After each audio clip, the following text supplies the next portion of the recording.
Junji Ito is one of my favorite artists. That's probably not news to you. We've done a bunch of videos on him, like this one, and of course, that one. He's emerged to be maybe one of the most beloved horror artists of all time. Some of his stuff, like Uzumaki and the Enigma of Amigara Vault, have influenced entire generations of artists. He's done a lot of pretty incredible stuff. He also, I recently found out, wrote a manga about cats. Not a horror story. These aren't cats who melt your skeleton or curse your family or anything like that. It's just about cats. That's all. It's called Junji Ito's Cat Diary, and Ito wrote it about his own experiences learning to live with cats for the first time. It's sort of weird to see an artist so renowned for his creepy and bizarre horror publish something so domestic, isn't it? But, I get it. Some of the most bizarre and interesting parts of life are like this. The basic, quotidian, everyday stuff is also where some of the most bizarre things happen, especially when they involve cats. I know this because I recently acquired a cat. I say acquired and not adopted because I don't know where it came from. It just sort of showed up. A little worse for wear, but getting better, I think. I know this is where you would normally name your new pet, but is this a pet? Do I want it to be?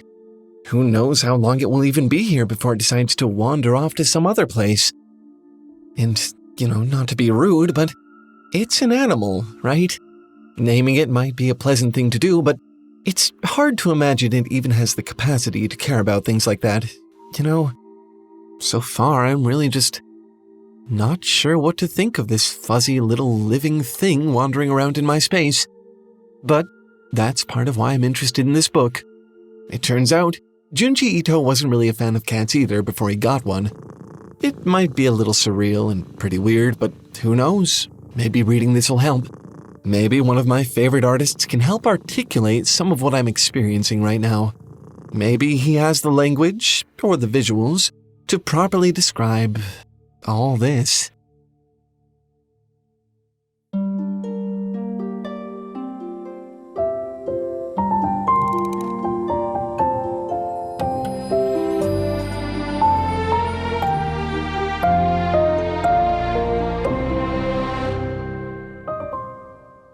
One of the best things in life is learning, which is probably why you're here to begin with. Unfortunately, not everyone learns the same. Public school is not a one-size-fits-all option, and a lot of us creative types end up missing out on a lot of precious education.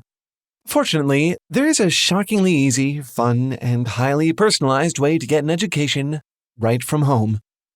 Learn all your fundamentals, maths, sciences, computer programming, and more with our sponsor, Brilliant. Visit brilliant.org/TaleFoundry to get 30 days for free and 20% off a year subscription. Seriously, this is probably the most fun you'll ever have learning this stuff. Try it out for free and be as brilliant as I know that you can be. Listen, cats might seem boring to you humans, but me? I have no frame of reference for this thing. I've literally never even seen a cat before, or any animal at all apart from the occasional wildlife that finds its way in here, mice and birds, whatever. Sure, I've read about them, I've seen pictures. Sometimes my human co-writers even send me cat videos at strange hours. Who knows why? Think it might be a human thing. But that's nothing compared to actually living with the thing. So what is bound to look pretty weird to you in the story is really just one small step removed from reality for me. Like I said, to me, cats are very strange new creatures. The story starts out with a thinly veiled self-insert character for Ito himself, J-kun, moving into his new house with his fiancée, Eiko.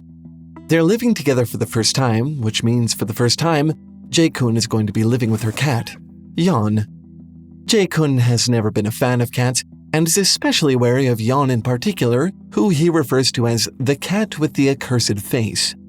He's also superstitious about the fact that Yon's back marking sort of looks like a skull. And, he kind of does, right? Eiko's first concern is that Yon is going to be lonely living in this big new house, so they adopt a Norwegian forest kitten, Moo, to keep him company.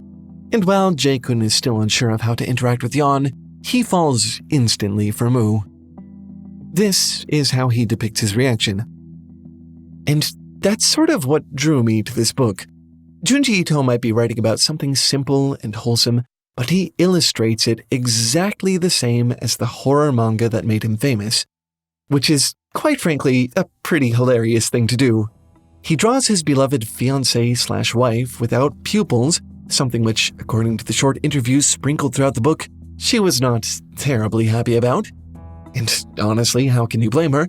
But it's way funnier to see this creepy creature cooing over a kitten than just a normal person. It's especially fun because you know it isn't foreshadowing anything dark and scary. It really is just a stylistic choice. I'm still not 100% sure if Ito knew exactly what he was doing here. There's a fine line between horror and comedy, and on more than one occasion, Ito has made unceremonious dips into perhaps the wrong side. But whatever he meant to do, the balance is pretty much perfect in this story.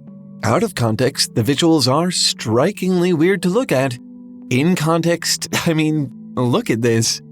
Honestly, it's a pretty fantastic way to show some of the weirder aspects of cats themselves. He depicts the shy cat who lives with Eiko's parents, which he never manages to see, as a vaguely cat-shaped blob of static. In one panel, he draws Yon extending his neck out of the carrier with the sound effect, "Moo?" Startlingly accurate, to be honest.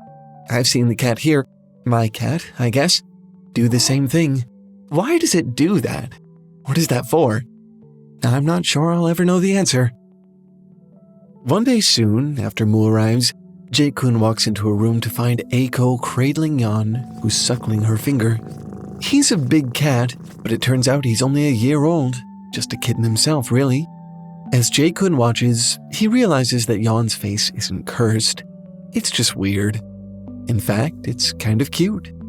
He tries to get Yon to suckle his finger instead, but alas, cats tend to save their weirdest behavior for the humans they trust the most. Thus begins J-kun's quest to win the affection of these two bizarre little creatures. He starts by trying to replicate Eiko's skill with the cat wand, but the cats don't seem to care very much.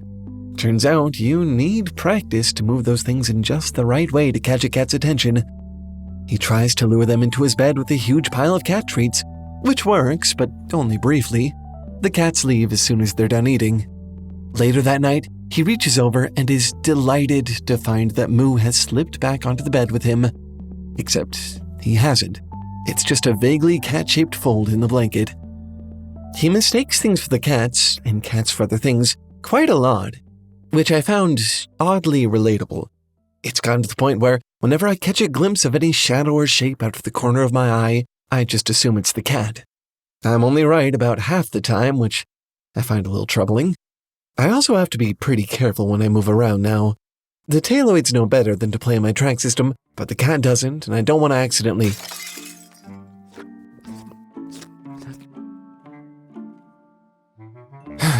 And that's another thing. Why does it do stuff like that? It's always doing things. Except when it's sleeping, I mean. It sleeps at least half the day and then spends the other half causing absolute chaos with the precision of a highly trained assassin. I mean, the Taleoids do all kinds of stuff like this, but at least when they do it, I know it's usually an accident.